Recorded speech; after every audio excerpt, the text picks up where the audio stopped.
Baik, teman-teman, kita lanjutkan materi listening kita. Jadi hari ini kita di listening bagian terakhir ya, yaitu listening part C.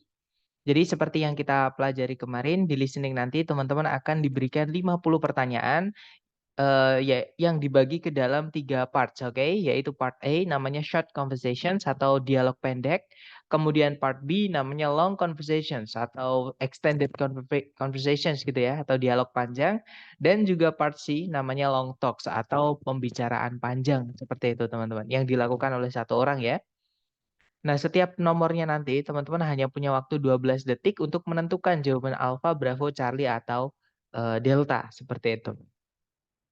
Nah, hari ini kita belajar listening yang bagian ketiga ya, teman-teman, yang terakhir. Nah, di listening bagian terakhir nanti itu sisanya nomornya, teman-teman, atau jumlah soalnya nanti sisanya. Jadi di part B itu ada berapa soal, nanti sisanya itu adalah part C. Nah, tapi karena biasanya satu nomor itu 4 soal biasanya ya, walaupun tidak menutup kemungkinan itu terkadang juga 3, terkadang juga 5 soal, teman-teman. Nah, tapi umumnya 4 soal, yang mana di part B nanti ada 2 audio, berarti ada 8 soal gitu ya.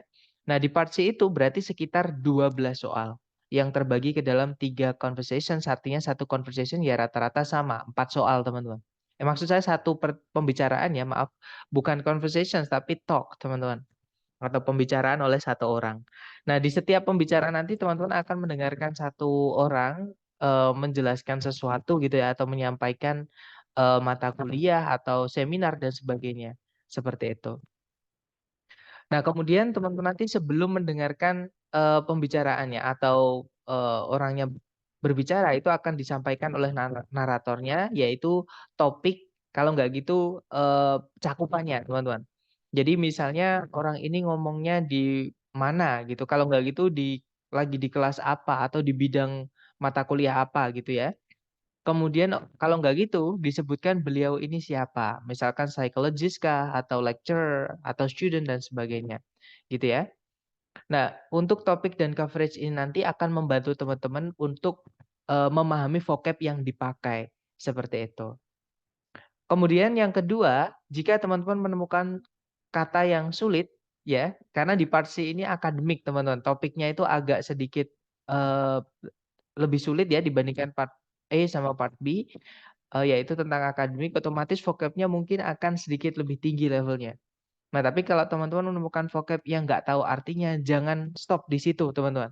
Oke, tapi langsung ikutin aja, jalur apa namanya, aliran, pembicaraannya. Jadi jangan karena satu kata yang kita nggak tahu artinya, akhirnya, kita terlalu berpikir di kata tersebut. Nah, daripada teman-teman fokus ke satu kata atau 2 kata yang nggak tahu artinya, lebih baik, fokuskan aja ke seluruh pembicaraan, gitu ya. Jadi tetap, pahami alur cerita. Kemudian yang terakhir, teman-teman juga harus fokus dengan informasi kecil, yaitu 5W1H. Karena biasanya 5W1H itu nanti yang akan ditanyakan di soal yang mengikuti pembicaraan tersebut atau yang teman-teman dengarkan di audionya, seperti itu. Nah, jadi di part C ini nanti cara menjawabnya sama ya, teman-teman. Teman-teman nanti kirim ketika 4 soal sudah terjawab. Jadi misalkan A, B, C, D baru di-enter. Atau kalau nggak gitu, misalkan nomor 39 teman-teman tulis dulu di chat A misalnya. Jangan di-enter dulu ya. Kemudian 40 misalkan alfa juga. Jangan di-enter dulu sampai 42 jawabannya apa baru di-enter. Seperti itu. Nah, mungkin sebelum kita praktek ke latihan, mungkin ada yang pengen ditanyakan dari teman-teman. Silakan kalau ada pertanyaan, teman-teman.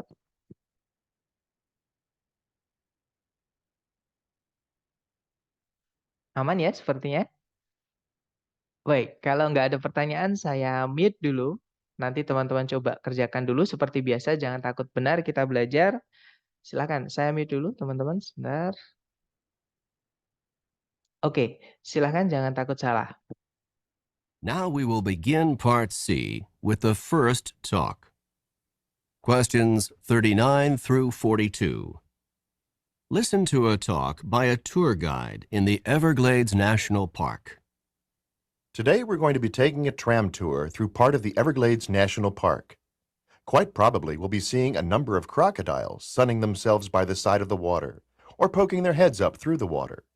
Needless to say, we will not be getting off the tram at any time until we leave the area because of the danger posed by the crocodiles.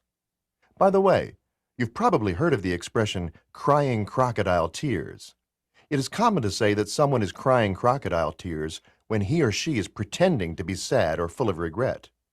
Crocodiles always appear to have tears in their eyes, but they are not crying because of sadness or even pretended sadness.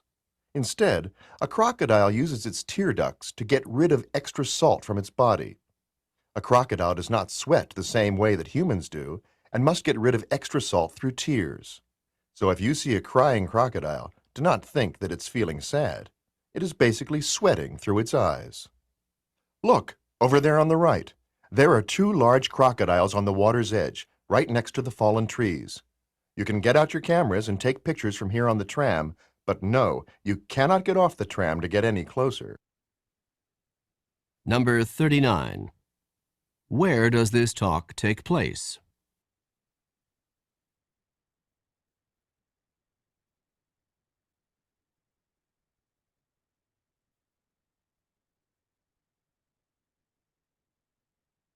Number 40. What does the expression crying crocodile tears mean when it is used to describe humans?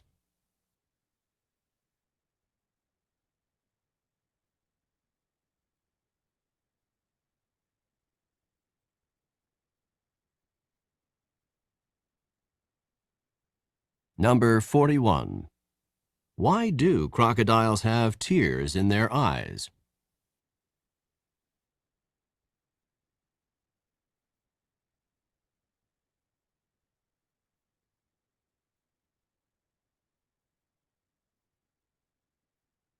Number 42.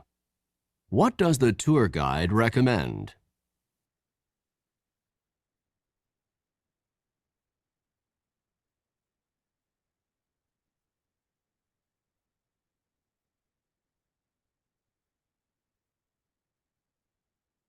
Oke, thumbs up. Silahkan jawabannya teman-teman dikirim di chat ya, sedapatnya teman-teman dulu. Baik, ada jawaban CDCA, ada juga CBCA, ada juga CDDA, CADC, kemudian oke banyak ya teman-teman, banyak yang menjawab CDCA, CDCD juga ada, CACA juga ada, DCCA juga ada. Baik, mari kita cek bersama teman-teman, kita dengarkan kembali dengan skripnya supaya mudah untuk kita bahas. Mari teman-teman, silahkan. Questions 39 through 42. Listen to a talk by a tour guide in the Everglades National Park. Today we're going to be taking a tram tour through part of the Everglades National Park. Quite probably we'll be seeing a number of crocodiles sunning themselves by the side of the water or poking their heads up through the water. Needless to say, we will not be getting off the tram at any time until we leave the area because of the danger posed by the crocodiles. By the way, you've probably heard of the expression crying crocodile tears. It is common to say that someone is crying crocodile tears when he or she is pretending to be sad or full of regret. Crocodiles always appear to have tears in their eyes, but they are not crying because of sadness or even pretended sadness. Instead, a crocodile uses its tear ducts to get rid of extra salt from its body. A crocodile does not sweat the same way that humans do and must get rid of extra salt through tears. So if you see a crying crocodile, do not think that it's feeling sad. It is basically sweating through its eyes. Look, over there on the right. There are two large crocodiles on the water's edge, right next to the fallen trees. You can get out your cameras and take pictures from here on the tram, but no, you cannot get off the tram to get any closer. Oke, itu tadi ya teman-teman.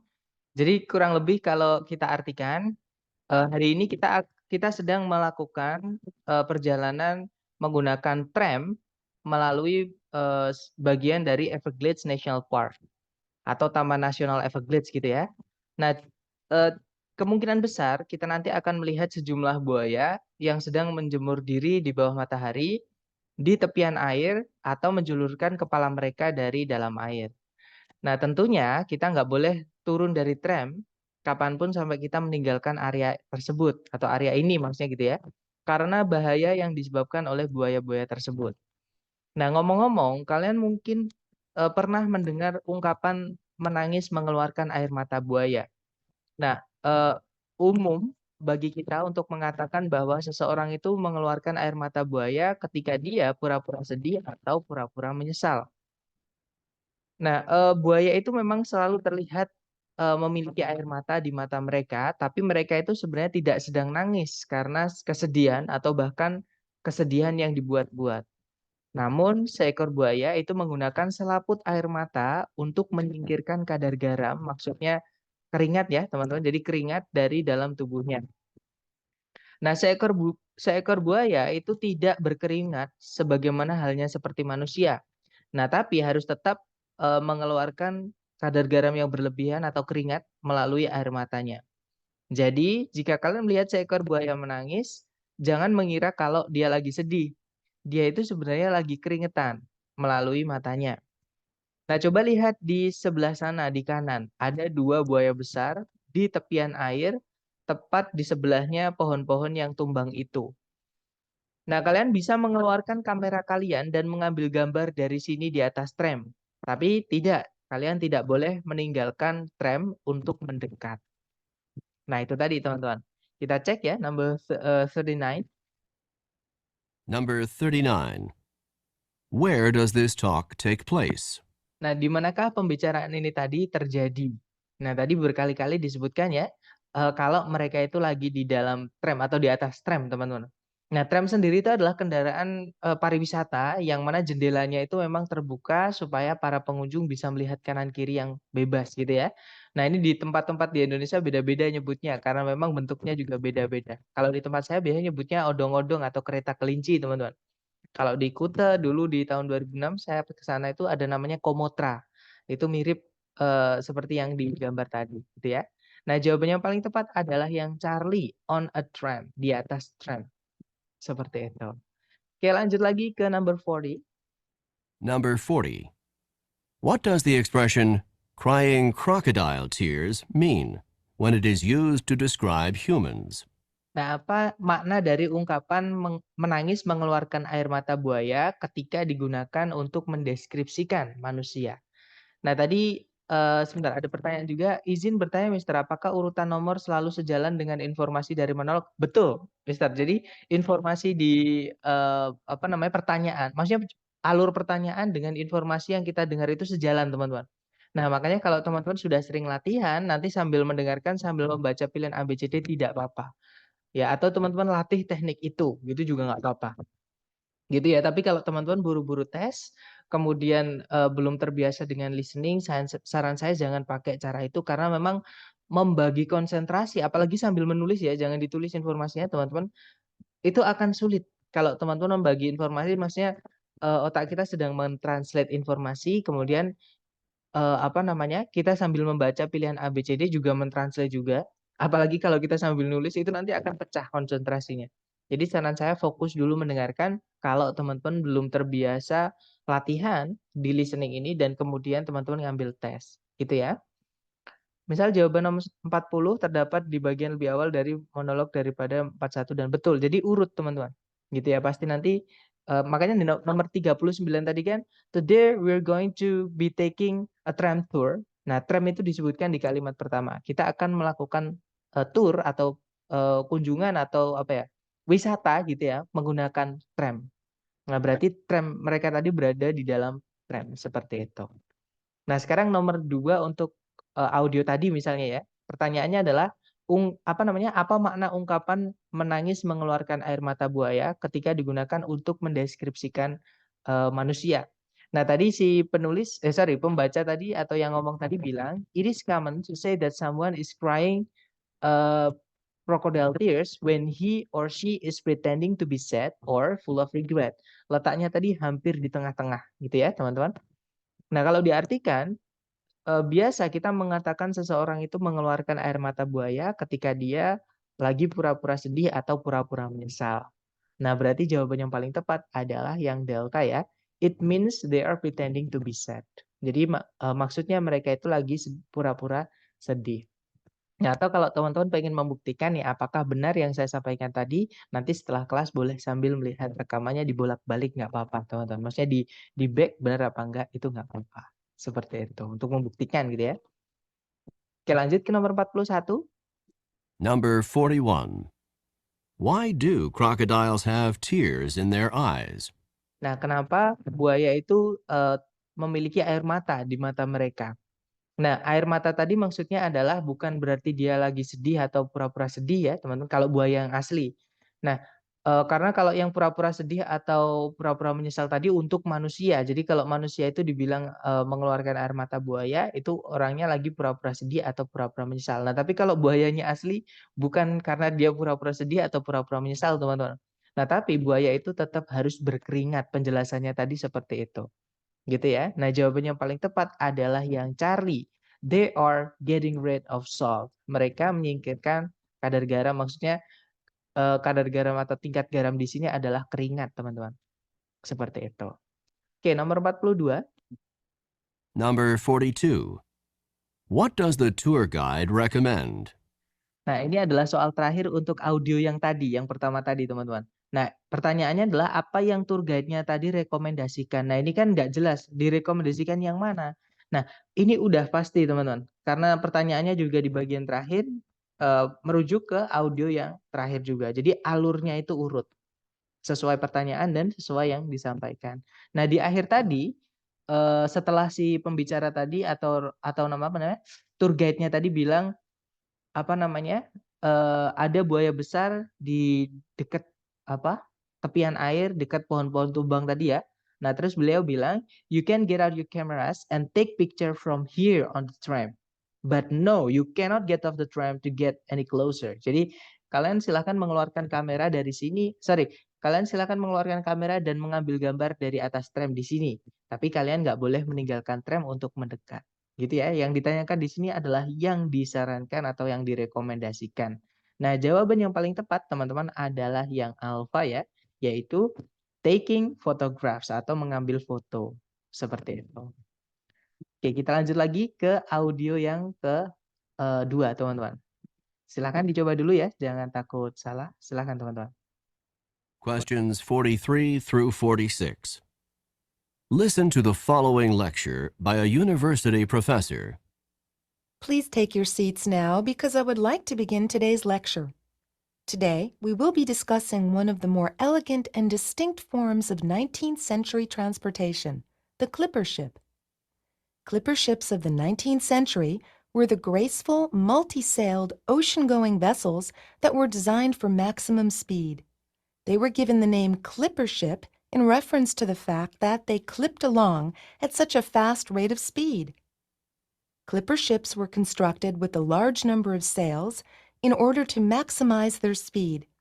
They often had 6 to 8 sails on each of the masts, and ships commonly had 3 and perhaps 4 masts. The speeds that they achieved were unbelievably fast for the era.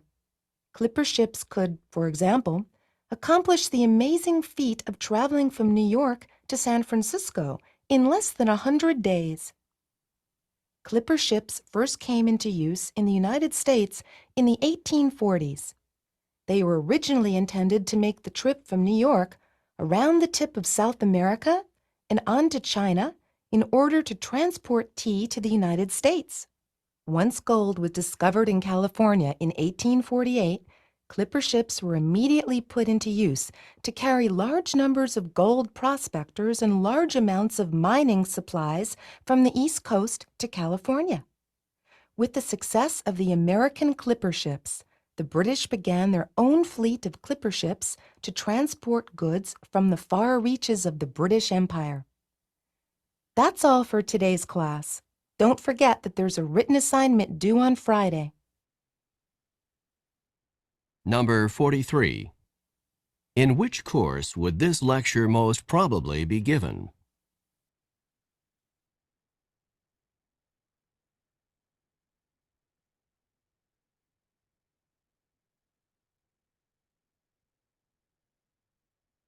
Number 44. What is the most likely meaning of the expression to clip along?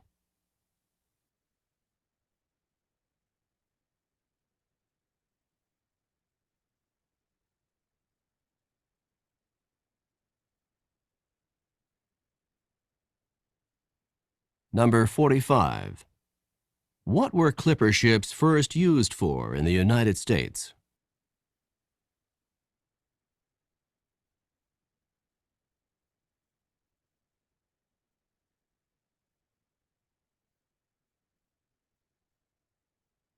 Number 46.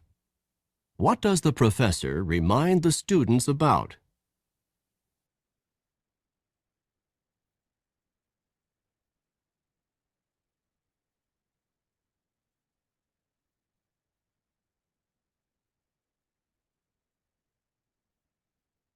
Oke, waktunya habis, teman-teman.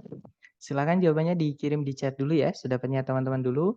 Baik, ada jawaban CBDB, CBBD, CBBB, CBAB, ABAB, CBDB.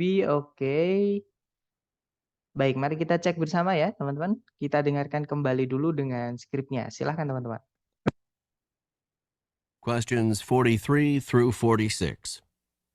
Listen to the following lecture by a university professor. Please take your seats now because I would like to begin today's lecture. Today, we will be discussing one of the more elegant and distinct forms of 19th century transportation, the clipper ship. Clipper ships of the 19th century were the graceful, multi-sailed, ocean-going vessels that were designed for maximum speed. They were given the name clipper ship in reference to the fact that they clipped along at such a fast rate of speed.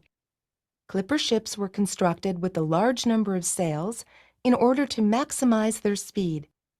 They often had 6 to 8 sails on each of the masts, and ships commonly had 3 and perhaps 4 masts. The speeds that they achieved were unbelievably fast for the era. Clipper ships could, for example, accomplish the amazing feat of traveling from New York to San Francisco in less than 100 days.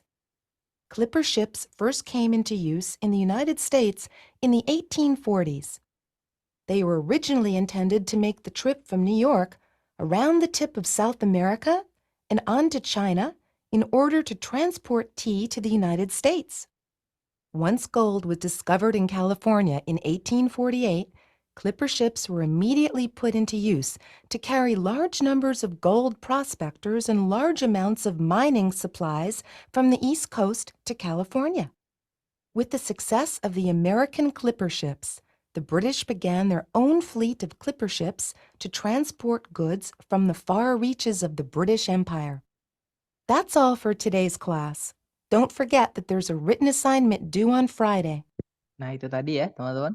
Jadi kalau diartikan kurang lebih, nah itu tadi adalah sebuah pembicaraan oleh seorang profesor universitas.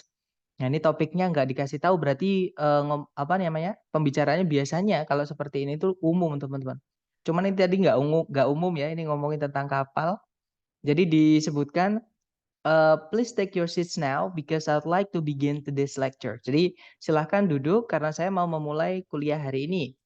Nah, hari ini kita akan membahas salah satu dari bentuk-bentuk alat transportasi di abad ke-19 yang lebih elegan dan berbeda, yaitu namanya clipper ship. Nah, clipper ship dari abad ke-19 merupakan kapal-kapal pengarung lautan yang memiliki layar banyak yang besar yang didesain untuk kecepatan tinggi. Nah, mereka diberi nama clipper ship karena fakta bahwa mereka itu clip along. Nah, ini tadi ditanyakan ya, teman-teman, clip along itu artinya apa? Nah, kalau teman-teman nggak tahu artinya lewatin aja. Nah, kita lihat dia disebutkan di mana. Nah, itu they clip along pada kecepatan yang sangat tinggi. Nah, di sebelumnya tadi adalah kecepatan tinggi, setelahnya juga kecepatan yang sangat tinggi. Coba kalimat setelahnya. Clipper ship itu dibangun atau dibuat dengan sejumlah layar yang diperuntukkan supaya memaksimalkan kecepatan mereka. Nah, sama 3 kalimat yang mengandung clip along itu membahas tentang kecepatan, teman-teman. Nah, nanti tipsnya adalah teman-teman cari di pilihan ganda yang menyebutkan kata cepat. Gitu ya, yang ada kata cepatnya. Kemudian kalimat berikutnya, mereka biasanya memiliki 6 sampai 8 layar pada setiap tiang kapalnya. Dan kapal pada waktu itu memiliki 3 dan mungkin 4 tiang kapal. Nah, kecepatan yang mereka bisa capai sangatlah cepat, sangat tidak bisa dipercaya cepat, maksudnya ya sangat cepat gitu ya teman-teman, pada eranya. Sebentar. Nah, Clipper ship itu contohnya bisa menyelesaikan tugas berlayar yang sangat menakjubkan dari New York menuju San Francisco dalam kurang dari 100 hari. Nah, Clipper ship pertama kali diperuntukkan atau dipergunakan di Amerika Serikat di tahun 1840-an. Nah, mereka itu awal mulanya dimaksudkan untuk melakukan perjalanan dari New York mengelilingi ujung dari Amerika Selatan dan lanjut menuju Cina untuk mengangkut teh ke Amerika Serikat. Nah, ketika emas ditemukan di California di tahun 1848, Clipper ship itu langsung dialihfungsikan gitu ya untuk mengangkut sejumlah besar dari pencari emas dan persediaan tambang dari pantai timur menuju California. Nah, bersamaan dengan keberhasilan keberhasilan Clipper ship-nya Amerika, Inggris itu memulai armada Clipper ships mereka sendiri untuk mengangkut barang-barang dagangan dari tempat-tempat yang jauh dari kerajaan Inggris Raya gitu ya. Nah, itu saja yang saya harus katakan hari ini. Jangan lupa ada tugas tertulis yang paling lambat dikumpulkan hari Jumat. Nah, itu tadi yang dikatakan oleh university profesornya ya. Nah, sekarang kita dengarkan number 43 kalau nggak salah. Silahkan teman-teman. Number 43. In which course would this lecture most probably be given? Nah, kira-kira di mata kuliah apa pembicaraan ini tadi itu diberikan? Nah, ini tadi ngomongin alat transportasi abad ke-19 yang berbeda dan elegan di Amerika Serikat ya, teman-teman. Nah, berarti jawaban yang paling tepat itu adalah History 101 atau American History. Kalau teman-teman menemukan ada History 101, itu maksudnya adalah American History. Ya, teman-teman, itu kode saja. Kalau nggak salah 101 mungkin merujuk ke negara Amerika Serikat, mungkin seperti itu. Itu ya, teman-teman. Lanjut lagi ke jadi jawabannya Charlie, ke number 44. Number 44. What is the most likely meaning of the expression to clip along? Nah, apa makna yang paling mendekati, yang paling mungkin dari ungkapan to clip along? Nah, to clip along tadi yang saya sampaikan ya. Kalau teman-teman nggak tahu artinya, ingat-ingat aja di mana dia disebutkan. Nah, tadi dia disebutkan ketika si pembicara tadi atau profesornya tadi mengulang-ulang tentang tentang seberapa cepat kapal tersebut. Nah, cari di pilihan ganda yang menyebutkan kata cepat, teman-teman. Nah, di pilihan ganda yang ada kata cepatnya cuma satu, yaitu yang bravo ya. Jadi jawabannya memang yang bravo. To move fast. Artinya melesat. Seperti itu. Oke, lanjut ke number 45. Number 45. What were clipper ships first used for in the United States? Nah, apa kegunaan pertama kali clipper ship di Amerika Serikat? Kurang lebih kalau diartikan seperti itu, teman-teman. Nah, tadi kegunaannya ada dua ya, teman-teman. Yang pertama disebutkan di tahun 1840-an. Nah, clipper ship itu pertama kali dipergunakan untuk melakukan perjalanan dari New York mengelilingi ujung Amerika Selatan, kemudian lanjut ke Cina untuk mengambil teh tadi ya, teman-teman. Kemudian dibawa lagi ke Amerika Serikat. Nah, berarti jawaban yang paling tepat adalah yang alfa ya, to bring tea from China. Jadi untuk membawa teh dari Cina, seperti itu. Oke, lanjut lagi ke nomor 46. Number 46. What does the professor remind the students about? Nah, apa yang diingatkan oleh profesor kepada mahasiswanya tadi? Nah, ini hati-hati teman-teman. Di sini ada jebakan ya. Jadi profesornya tadi bilang di akhir tadi ya, dia bilang, don't forget that there is a written assignment due on Friday. Kalau diartikan kurang lebih, jangan lupa ada tugas tertulis yang paling lambat dikumpulkan di hari Jumat nanti. Nah, berarti jawaban yang paling tepat itu adalah yang delta, teman-teman. Some written homework. Jadi suatu PR tertulis seperti itu. Nah, hati-hati dengan yang bravo ya, memang ada kata Jumatnya. Tapi bukan kuis. Kalau kuis kan tes, teman-teman, kayak tes gitu. Nah, itu tadi bukan kuis tapi PR tertulis seperti itu. Jadi jawabannya yang delta ya. Lanjut lagi ke audio terakhir. Silahkan dicoba dulu, jangan takut salah. Monggo teman-teman. Questions 47 through 50. Listen to the following talk by a drama coach to a group of actors. I know that some of you are feeling more than a little nervous about tonight's performance, and I want you to understand that this is quite a natural feeling. You are going to be on stage in front of a lot of people tonight, and it's normal to be experiencing some nerves.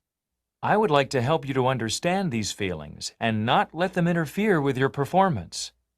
What you are experiencing is called stage fright. Stage fright is the fear that develops before you give a performance in front of an audience. Stage fright is not experienced just by actors and actresses. It can also be experienced by musicians, athletes, teachers, anyone who performs in front of a group of people. It occurs before a performance when a performer is concerned about looking foolish in front of others. Just before tonight's performance, if you're feeling a bit tense, if your knees are shaking, if your stomach has butterflies in it, and if you are thinking about how bad your performance could be, then you have a major case of stage fright. To control stage fright, you can work to control both the physical reactions and the negative thoughts. To combat the physical reactions, you can try techniques such as deep breathing, muscle relaxation, or even just laughing to relieve some of the pressure.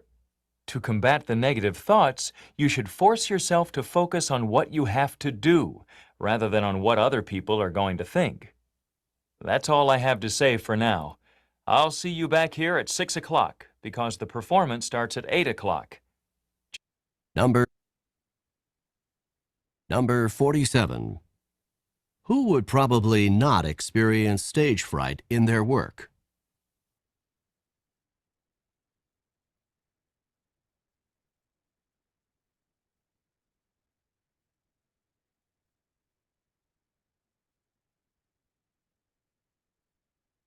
Number 48. What physical reaction might someone who is experiencing stage fright commonly have?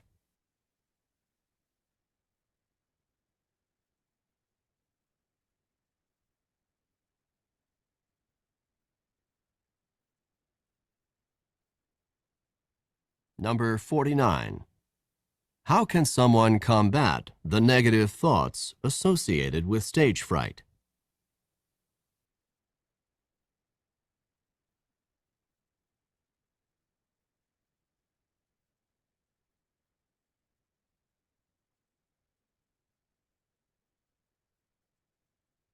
Number 50.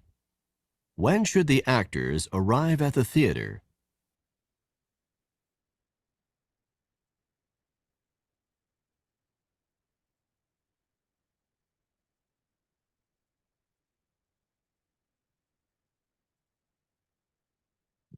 Oke, silakan jawabannya teman-teman dikirim di chat dulu ya, teman-teman. Baik, ada jawaban BCDC, ada juga ACDC, BCDD, CBDC, ACDD, CCDC, CCDC. Oke, kita cek bersama. Kita dengarkan dulu dengan skripnya supaya mudah untuk kita bahas. Silakan teman-teman. Questions 47 through 50. Listen to the following talk by a drama coach to a group of actors. I know that some of you are feeling more than a little nervous about tonight's performance, and I want you to understand that this is quite a natural feeling. You are going to be on stage in front of a lot of people tonight, and it's normal to be experiencing some nerves. I would like to help you to understand these feelings and not let them interfere with your performance. What you are experiencing is called stage fright. Stage fright is the fear that develops before you give a performance in front of an audience. Stage fright is not experienced just by actors and actresses. It can also be experienced by musicians, athletes, teachers, anyone who performs in front of a group of people. It occurs before a performance when a performer is concerned about looking foolish in front of others. Just before tonight's performance, if you're feeling a bit tense, if your knees are shaking, if your stomach has butterflies in it, and if you are thinking about how bad your performance could be, then you have a major case of stage fright. To control stage fright, you can work to control both the physical reactions and the negative thoughts. To combat the physical reactions, you can try techniques such as deep breathing, muscle relaxation, or even just laughing to relieve some of the pressure. To combat the negative thoughts, you should force yourself to focus on what you have to do, rather than on what other people are going to think. That's all I have to say for now. I'll see you back here at 6 o'clock because the performance starts at 8 o'clock. Just remember that if you begin to feel at all nervous, try some deep breathing to relax and focus your thoughts on the performance that you are about to give. See you this evening. Oke, itu tadi ya, teman-teman. Sebenarnya tadi sebelumnya kepotong, tapi nggak apa-apa, untuk pertanyaan sudah terjawab semua ya. Jadi itu tadi adalah sebuah pembicaraan oleh pelatih drama kepada sekelompok, pemain aktor atau pemain apa ya, pemain peraga gitu, teman-teman. Nah, tadi dikatakan, saya mengerti bahwa beberapa dari kalian pasti sedang merasakan lebih dari sekedar gugup tentang, atau dengan pertunjukan nanti malam. Dan saya ingin kalian memahami bahwa yang kalian rasakan itu cukup, eee, wajar gitu ya. Nah, kalian akan berada di panggung, di depan banyak orang nanti malam dan, wajar bila kalian mengalami ketegangan-ketegangan. Nah, saya akan membantu kalian memahami yang kalian rasakan dan tidak akan membiarkan apa yang kalian rasakan itu mengganggu pertunjukan kalian. Nah, apa yang kalian sedang alami itu disebut demam panggung. Demam panggung adalah rasa takut yang muncul sebelum kalian memberikan sebuah pertunjukan di depan audiens. Nah, demam panggung itu tidak cuma dirasakan atau dialami oleh aktor dan aktris saja. Nah, dia juga bisa dialami oleh musisi, atlet, guru, siapapun yang, tampil di depan, sekelompok orang atau depan audiens tadi ya. Nah, demam panggung itu terjadi sebelum pertunjukan, atau sebelum penampilan gitu ya. Ketika seorang performer itu khawatir akan terlihat konyol di depan orang lain atau orang banyak. Nah, tepat sebelum pertunjukan nanti malam, jika kalian merasakan agak tegang, jika lutut kalian itu gemetaran, jika perut kalian ada kupu-kupunya di dalamnya gitu ya, ini idiom teman-teman. If your stomach has butterflies in it itu artinya, kayak perut itu ada kupu-kupunya, maksudnya kayak apa namanya, grogi gitu ya, nggak nyaman gitu, kayak, eee tegang seperti itu. Dan jika kalian itu berpikir seberapa buruk pertunjukannya nanti, eee, di situlah kalian mengalami demam panggung. Nah, untuk mengendalikan demam panggung, kalian bisa berusaha untuk mengendalikan entah itu reaksi fisiknya dan pikiran-pikiran negatif. Untuk mengendalikan reaksi fisiknya, kalian bisa mencoba beberapa teknik seperti menarik nafas yang dalam, kemudian regangkan otot atau bahkan hanya ketawa-ketiwi saja untuk meregakan, tekanan atau meringankan tekanan seperti itu. Nah, untuk melawan pikiran negatifnya, kalian, sebaiknya memaksa diri kalian untuk fokus pada apa yang kalian harus lakukan, daripada pada apa yang orang-orang nanti akan pikirkan.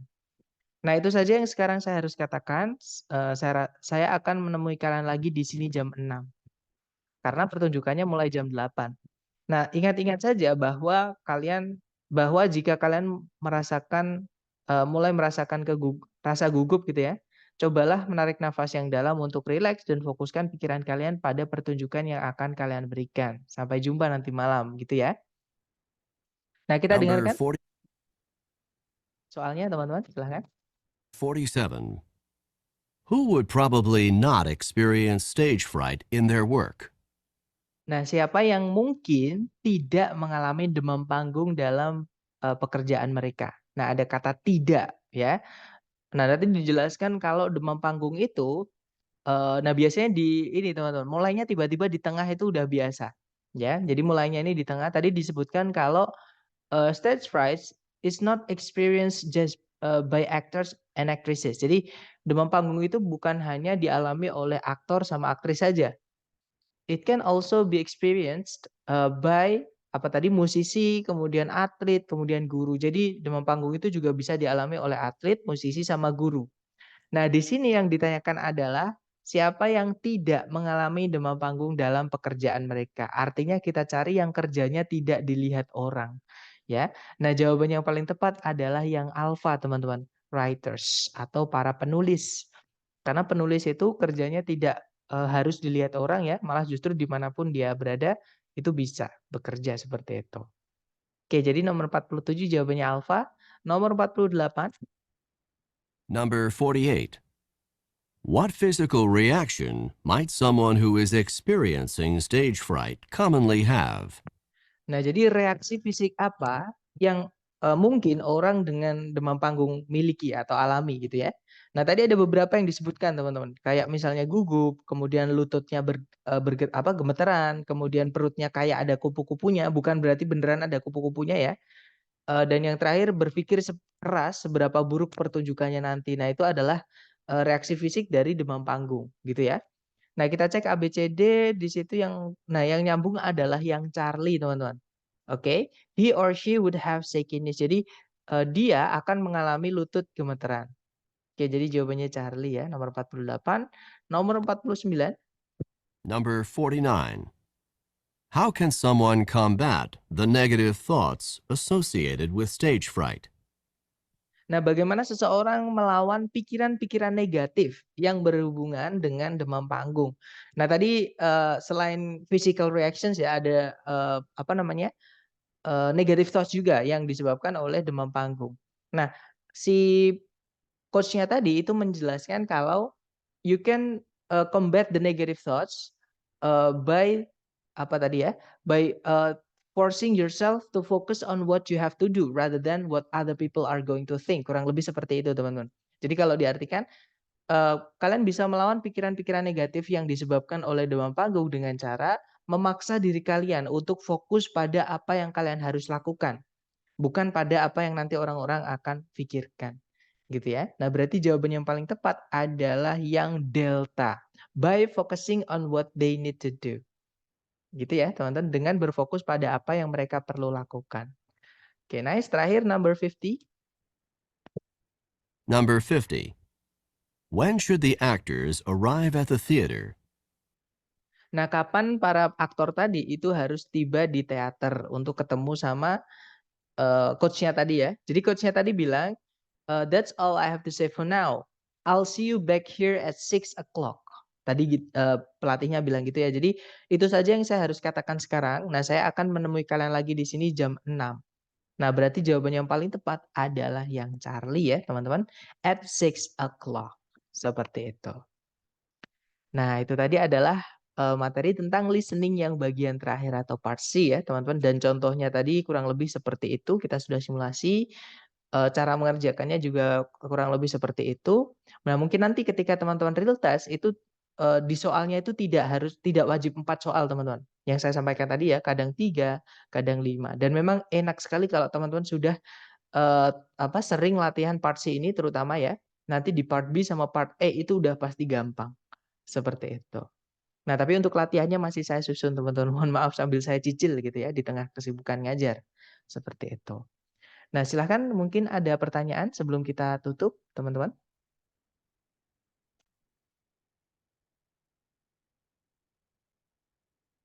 Nggak ada ya?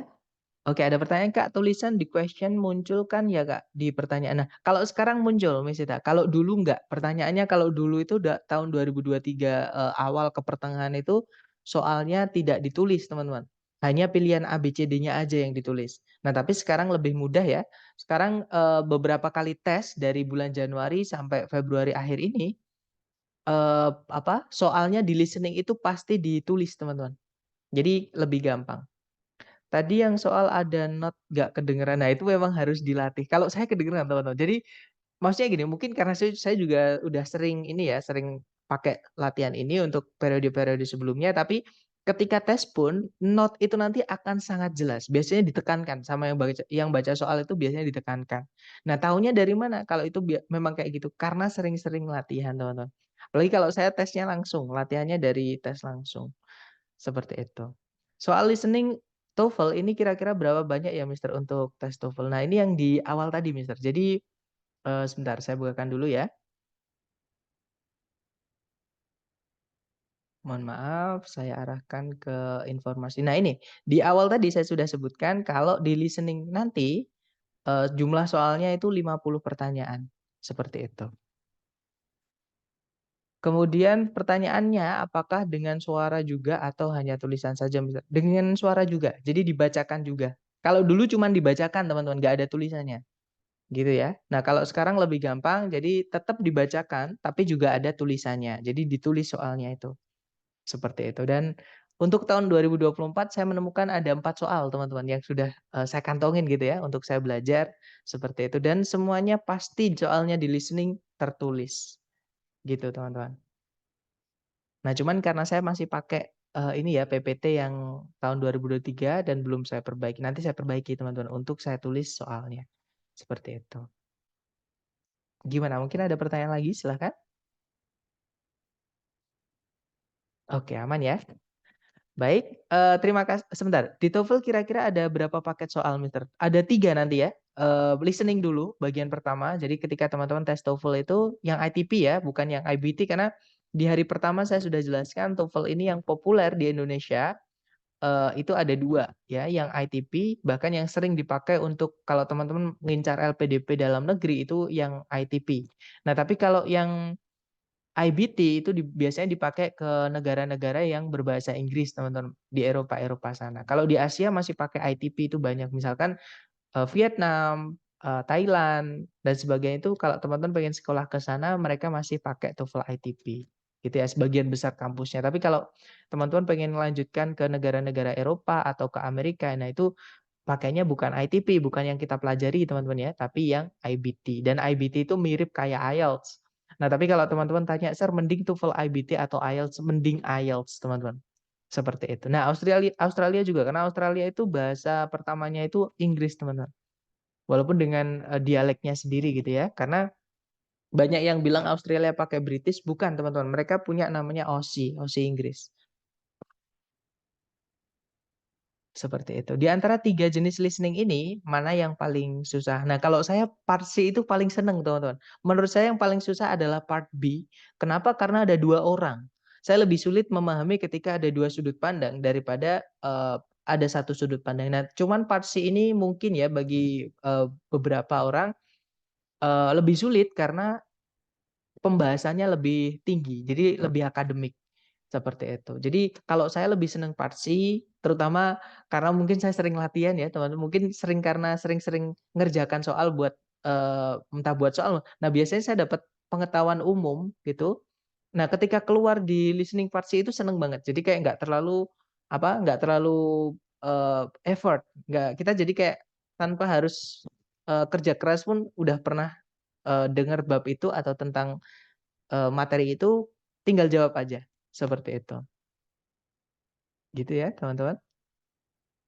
Conversation Australia sulit dipahami ya, soalnya nggak jelas. Nah, kalau yang bahasa formalnya sama sih kayak British, teman-teman. British itu kayak kalau apa namanya, accent British yang nasional, yang resmi kayak Indonesia ya bahasa Indonesia secara nasional ya, bukan yang karena British sama Amerika itu negaranya sebenarnya banyak, teman-teman. Mereka kayak negara apa ya, negara apa nyebutnya, adidaya apa itu. Pokoknya yang beberapa bagian itu jadi satu gitu. Kayak New South Wales itu kan ikut British juga dan sebagainya gitu.